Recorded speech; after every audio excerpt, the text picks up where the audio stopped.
ये तो हद हो गई। खैर, निर्विरोध जीत तो हमेशा सराही जाएगी, मगर कांग्रेस के साथ ये खेला किसने किया, इसकी जांच जरूरी है। ये बात अब कांग्रेस के नेता सूरत में बीजेपी की पहली जीत पर कर रहे हैं। दरअसल लोकसभा चुनाव के बीच भारतीय जनता पार्टी के लिए गुजरात से अच्छी खबर आई है। सूरत लोकसभा सीट से कांग्रेस उम्मीदवार का नामांकन रद्द होने के बाद बाकी बचे 8 उम्मीदवारों ने भी अपने नाम वापस ले लिए हैं, जिसके बाद बीजेपी की निर्विरोध जीत हुई है। इसके साथ ही लोकसभा चुनाव में बीजेपी का खाता भी खुल गया है। यहां से भाजपा उम्मीदवार मुकेश दलाल हैं। वहीं कांग्रेस ने इस पर सवाल उठते हुए कहा कि ये मैच फिक्सिंग है।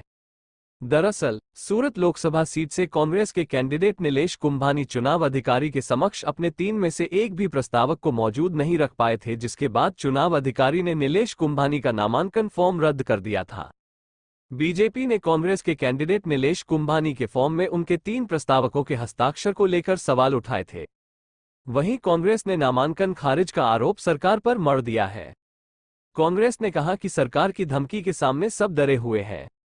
कांग्रेस के नेता और एडवोकेट बाबू मांगूकिया ने कहा, हमारे तीनों प्रस्तावकों का अपहरण हुआ है। चुनाव अधिकारी को अभी फॉर्म पर हस्ताक्षर हुए हैं या नहीं, इसकी नहीं बल्कि अपहरण की जांच करनी चाहिए। उन्होंने कहा कि हस्ताक्षर टैली किए बगैर फॉर्म रद्द करना गलत है। प्रस्तावकों के हस्ताक्षर सही है या गलत, उसकी जांच के बगैर फॉर्म रद्द करना गलत है। वहीं नीलेश कुंभानी के प्रस्तावक में उनके बहनोई, भांजे और भागीदार के हस्ताक्षर होने का दावा किया गया था, लेकिन तीनों प्रस्तावकों ने चुनाव अधिकारी के सामने कल एफिडेविट कर कहा था कि नीलेश कुंभानी के फॉर्म में उनके हस्ताक्षर नहीं है, जिसके बाद से तीनों प्रस्तावक गायब हो गए। चुनाव अधिकारी ने कांग्रेस के कैंडिडेट नीलेश कुंभानी के प्रस्तावक उनके बहनोई जगदीश सावलिया, उनके भांजे ध्रुविन धामेलिया और भागीदार रमेश पोलरा के निवेदन का वीडियो रिकॉर्डिंग भी किया था। प्रस्तावकों के दावे के बाद चुनाव अधिकारी ने जवाब देने के लिए कांग्रेस कैंडिडेट नीलेश कुंभानी को 1 दिन का वक्त दिया था।